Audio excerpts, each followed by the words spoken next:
For those of you who might not know me, my name is Richard. I am an elder here. I have been around the table for a very long time, for table years.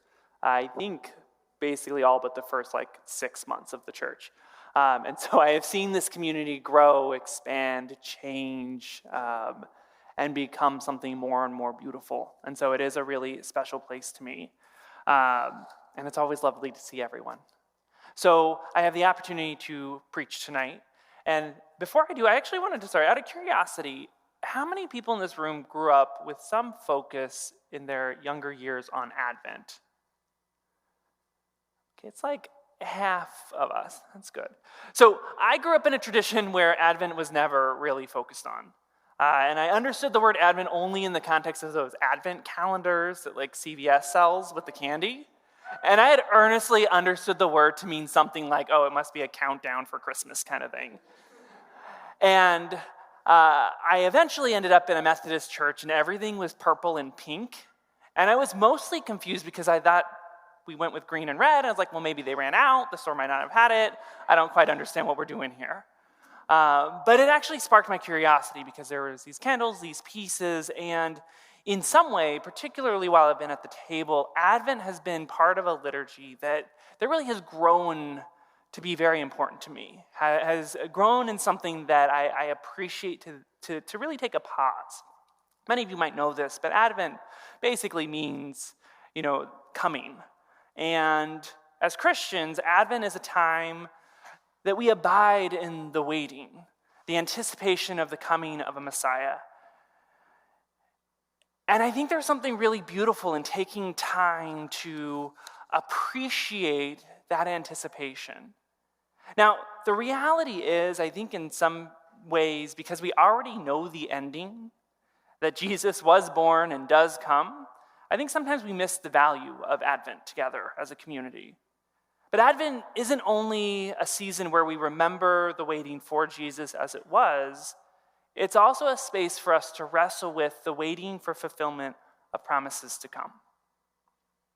And as we come to the end of Advent season, I'm excited to continue our sermon series, Those Who Dream, to emphasize that we need not dream alone. And in fact, in many ways, we're called to dream in community. Because while Christmas is the culmination of an end of one waiting, right, the waiting for the Son of God, we are still waiting. We are promised that the kingdom will be on earth as it is in heaven. We are promised that all things will be renewed. We are promised that justice will prevail. And yet, we are waiting, pining for these promises to be filled. Now, over the past few weeks, we've explored as a community various themes of hope and peace and joy, often in spite of the world experienced. And today we'll explore the power of community as a representation of love, to power dreams in a place that can feel unreachable. Put more simply, those who dream, those who hope for that world promised, those who hold on to what will be, are not alone. And we are in that waiting together. Reverend Peter Gomes, in his book, Strength for the Journey, puts it this way. He says, the Christian faith is and has always been prophetic, speaking of the time to come, of the things that are not yet, of places we have not yet been to, of people we have not yet become. That is the image. None of us and no place and no time is good enough, not yet. He continues to say that in Advent, we are reminded of the content of God's future. So I have 3 points in this sermon, which will hopefully make a little more sense by the end. The first is this: sometimes you're Mary, seek community.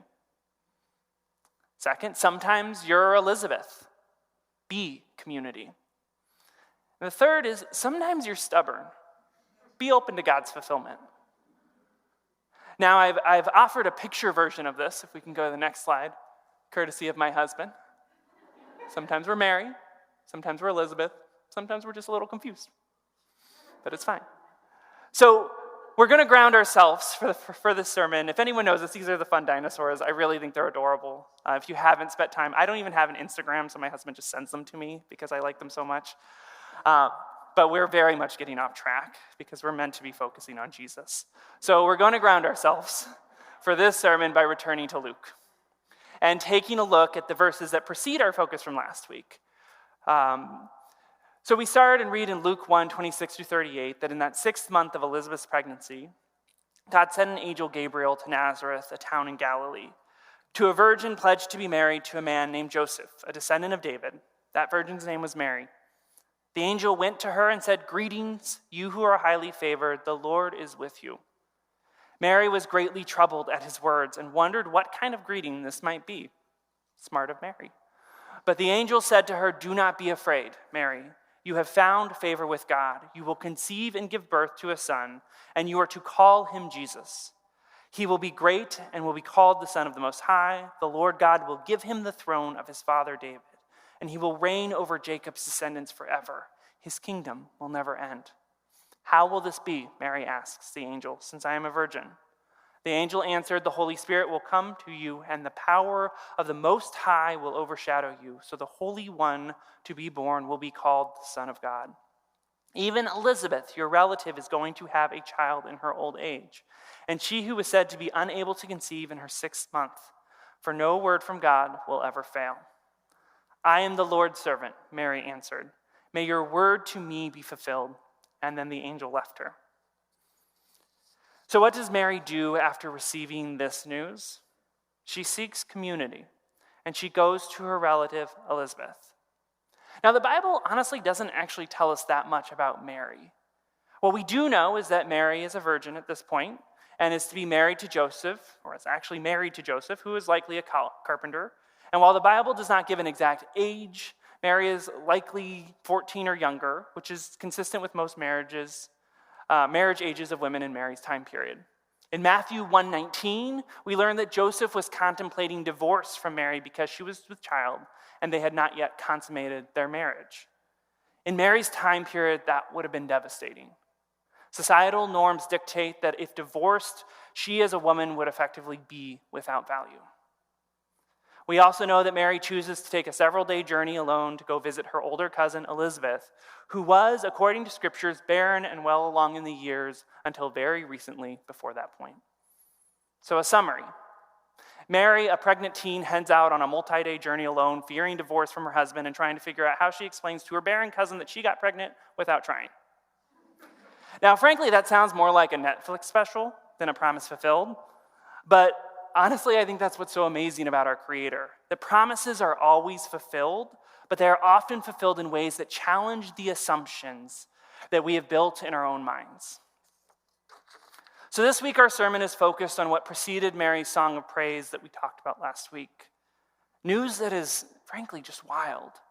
I mean, listen, if you grew up in church, and probably honestly, even if you didn't, you're probably pretty familiar with the story of Mary, the mother of Jesus. And hearing this story read has likely a pretty limited effect. But can we pause to realize how absolutely absurd this moment was? Put yourself in your 14-year-old shoes. And if you received news from an angel that you were pregnant and you knew you didn't do anything to cause that to happen, what would be your emotional response in that moment? This news had to be disorienting, terrifying, and yet Mary demonstrated strength in that moment, wisdom certainly beyond her years, and says, "I am the Lord's servant, may your word to me be fulfilled." Now, in that moment, though, we read that Mary is gifted with something incredible, community. See, together, Mary and her cousin Elizabeth find courage and comfort in each other, both experiencing deeply unusual circumstances. Now, while at the end of that moment, Mary says, "May your word to me be fulfilled," I would imagine there was some amount of doubt. Mary still holds on to this promise and dreams for it to be fulfilled, but she also then seeks out community, and Elizabeth abides with Mary through what is, even if an amazing promise, still likely a difficult time. In some ways, the emotion in the moment is lost on us because most of us have read the rest of the chapter or the rest of the book. We kind of know the ending. We know how Mary's story ends. Her raising of Jesus with Joseph, the fulfillment of God's promise to send a Messiah, the new covenant that comes through the Son that she bore, the incarnation of God, a lived out gospel of love and justice and hope. And it's easy to see experiences in the past differently when we all know that it works out. It's much harder to maintain that perspective when we are living in the part of that just really sucks. It's harder to abide in the waiting. Now, if we keep reading about Mary's visit to Elizabeth, we learn that the first thing that happens when Mary arrives to Elizabeth's house is that Elizabeth gives her a warm greeting. She reaffirms her in her hope and in the promise that she was given. And she celebrates in that hope with her. Whatever doubts might have grown during her trip to her cousins, whatever little questions grew into giant existential crises as she thought further about this message, and whatever fears and anxieties and worries developed once Gabriel was gone, Elizabeth was present with Mary in her hope. And God has provided us Elizabeths too. See, we're called to live in community, to experience God's love and care through each other. God's love can be most present when we are dreaming and hoping together. And this is honestly why I think it's so important that we find a church or a community where we can live out our faith together. Right? And I will tell you this up front, I have no shame in this. There are much better preachers on the internet. I promise you that, and you should listen to them.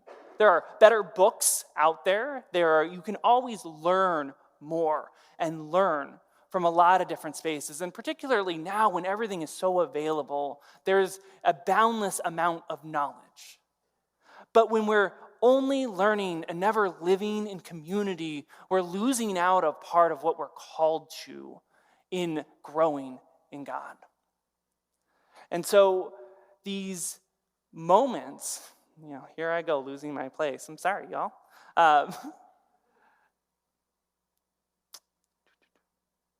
See, this is why I should just not be up here sometimes. Anyways, so all that being said, it's this community that we have that reminds us that we're not wrong to continue to dream and hope and trust for what has been promised. Because community is where we're reminded of God's love for us. So we talk a lot about this idea of God is love. And when I think about that dream, right, that hope that we're holding on to in community together, that's about God's love being present throughout the world. Theologian Patrick Chang defines radical love as love that is so extreme that it dissolves existing boundaries. Right? This is the love that God is, the love that we as a community are called to embody. And when I think about that, what that love looks like in community, I think a lot about the role of Christian community in my own life. So I have definitely talked about my college roommates before. But basically, some of you may know, I went to college and I lived with the same 7 guys throughout college. We all met in a freshman Bible study. And every year we actually still get together for our annual bonanza. And yes, that is as dorky as it sounds. But why I share this is that my sophomore year of college, I had a dream that felt unattainable. Right? Looking back, it really wasn't a big deal. And, I think past it and I'm like, oh, why was I so concerned? But in the moment, it felt like everything. Right? Just like the story of Jesus' miraculous birth, looking back from my vantage point now, where I see where the story ends up, it almost feels silly to re-engage in the emotions. But, at the time, I was convinced, and I was like, I have the audacity to believe that you could be Christian and gay. And to me in that moment, it might as well have been Immaculate Conception, because honestly, that's how impossible it felt. Now, some of you honestly, and thankfully, have grown up in contexts, perhaps due to age or geography, where this claim seems pretty easy to understand. You're like, yeah, duh. And I mean, we share a community here that affirms its commitment to LGBTQ inclusion and its invitation at the beginning of every service. But honestly, the 90s, the 2000s, and even the early 2010s, and frankly, some places now, that's not necessarily true. And so I dreamed of a space like this, but it seemed far-fetched and unattainable. And yet this community, this group of 7 guys who were from all over the place and had different experiences, surprised me. And in a variety of ways, they said that we love you and we're here to sojourn with you. And when it came to showing up, to being my Elizabeths, they were there. Now, I'd be lying to you if I didn't have fears and anxieties and doubts and questions, and probably still do. And since we're talking a lot about vulnerability, I want to be honest with you. I actually think that 14-year-old girl named Mary probably handled her situation much better than I did. And I have a lot to learn from her. And while with abundant strength Mary responded, "I'm the Lord's servant, may your word to me be fulfilled," I think my response was much more like, are you sure? This seems like a bad idea. And I share that with you in some ways, even though it's a small moment of a dream, because it felt impossible at the time, and it wasn't. See, the full and radical inclusion that the gospel promises included all of us as well. And without my community showing God's love throughout that time, I don't know if I would have been able to hold on to the hope through what was frankly some really challenging moments. But this is the beauty of the gospel and of living that gospel in community, that we're not alone in our dreaming, and we're not alone in our pining for what has been promised. So fast forward to now, I've been thinking a lot about the community that my family and I have gained through the table. Now, I want to start with an important caveat. This is reality, right? No community is perfect. The table is no exception. Church is a human institution attempting to reflect God to the world. And as a human institution, it is inherently flawed, can always be better, and sometimes will mess up. That being said, this church community has been an amazing one that has sat with myself and with my family in our waiting. I turn to people in this space when I feel tired and worn down and find new energy to keep dreaming, to keep hoping for what is promised. And while the table has been with us for many chapters of our lives, and I feel like are forever recorded in a variety of sermons that I've given at this church, so if you ever want to listen, feel free to look back. Our most recent chapter has actually been parenthood. Now, there's a lot of things going on there and a lot of questions I have still. And frankly, the arc from definitely can't be gay and Christian to elder married to a man raising a child in church in itself is a journey that required beautiful displays of God's love through community at every step. But that's another story that I'm always glad to share over coffee. But when my husband Richard asked me an interesting question that I think he thought was innocent, but got me spiraling down to all these other questions, he said, well, how is this idea of abiding, of waiting for promises to be fulfilled, impacting you now? And honestly, I like to talk about things that have already been wrapped up because they're easier. But he got me thinking, and I realized in some ways that I see the urgency in promises differently since caring for an infant. I feel a different urgency to protect our young one from the brokenness that's around us. I wonder how we both teach him to dream and hope while also cautioning him on how to keep safe. I fear the magnitude of ways he might be othered as a brown child of an interracial same-gender couple. I mean, when we thought about his name, we tested it with friends to figure out how they would make fun of him with it. And that, if I'm honest, makes it hard to abide in promises. I'm still wrestling with how to do that well.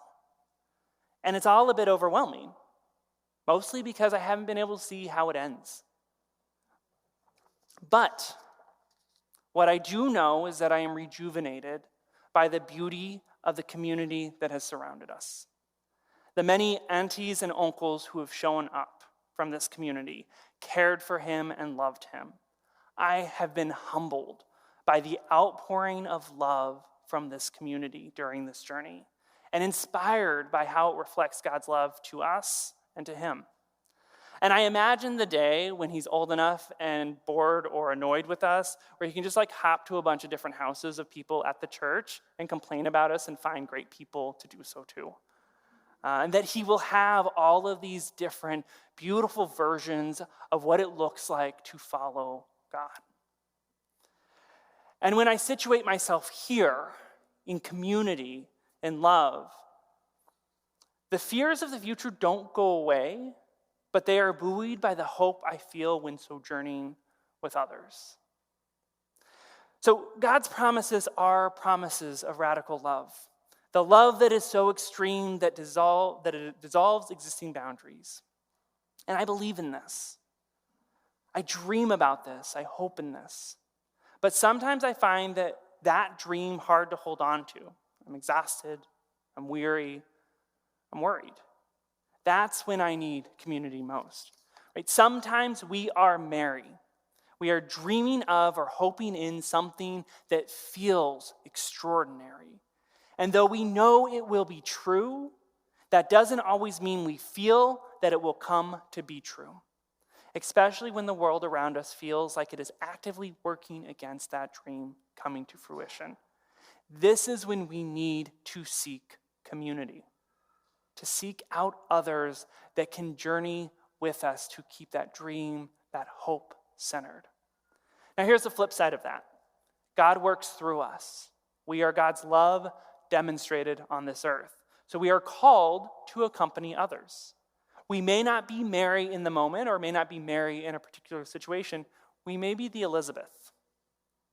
We are called to carry and support and encourage one another's dreams because bearing that burden alone can be just too much. See, what's interesting about this narrative in Luke is that in this miraculous story, not only does the angel show up and say, "Hey, Mary, don't be afraid, but FYI, you're pregnant," Gabriel also informed Mary that she has someone who will understand her in Elizabeth. God has provided Mary community in a moment that God knows is going to be difficult. Just yesterday, some of us were in this very space celebrating the life of one of our prior elders. Many of you know Miss Joyce Matthews. For those of you who knew her, words fail to describe her presence, her power. As I was sitting here yesterday, I was reminded of how well she modeled God's love in her presence with others. So many people were able to talk about the time that Miss Joyce lifted them up, reminded them how to dream, encouraged them to keep moving forward. She was an Elizabeth. She sat with people in pain, wrote encouraging emails, listened and heard. She kept dreams alive with a radical faith that demonstrated this radical love that God is. Now, we are all called to lift up each other, to abide with each other, and to love one another. Now, I also think it's important to note that Elizabeth wasn't without her own challenges, right? We don't want to forget that just 6 months prior, she had discovered her own surprising pregnancy. And if you've read the story, you know that her husband is also mute this entire time, and she doesn't actually have an explanation of why at this point. She just knows he's not talking to her. So it's not like her life was perfectly put together. And I mention this because I don't want any of us to think that just because we need community to help us keep dreaming, that we can't be community to inspire others to keep dreaming as well. We're often playing both roles. That's the beauty of community. So my final point that I want to make is that sometimes we are stubborn and we need to be open to God's fulfillment. Why do I say this? Because God has a habit of fulfilling their promises in unexpected ways. Jesus is an excellent example. The Jewish people had been waiting. Right? This Advent season is about their waiting for centuries for a Messiah. And over that time, they had created an earthly image of who that Messiah would be. They imagined a ruler or a king, a political head, one that conformed to the ways that humanity had crafted their religion and what they understood power to be. People had created an image of what a Messiah would be, so much so that they weren't open to God's fulfillment of their promises because it didn't look like what they expected it to. Jesus brought a new way of thinking, a new kingdom, and turned the world on its head. He taught messages of justice and love and radical inclusion and challenged the earthly authorities. And so many people missed it because Jesus didn't fit into their limited view of what a Messiah could be, what a promise fulfilled could look like. Similarly, Mary would not be the vessel through which people would expect the Son of God to come through, God incarnate. They expected a Messiah to be born with power, with nobility, with money, with something. And instead was born of humbleness. And in fact, we see in the Bible, if you read the first chapter of John, this recorded question of what good can come out of Nazareth, which is where Jesus is from, in case you didn't know. So the reality, though, is what we underestimate, God elevates all the time in beautiful and unforeseen ways. And over again, the Bible is full of stories of God taking what the world discards, devalues, or even shames, and uses that to God's glory. So don't be stuck in what we expect those promises fulfilled to look like. Be open to God's promises fulfilled in God's way rather than yours. And I say this because sometimes the people we find community with may not look like what we expect community to look like. And I encourage you to be open to that. So, summary, sometimes you're Mary.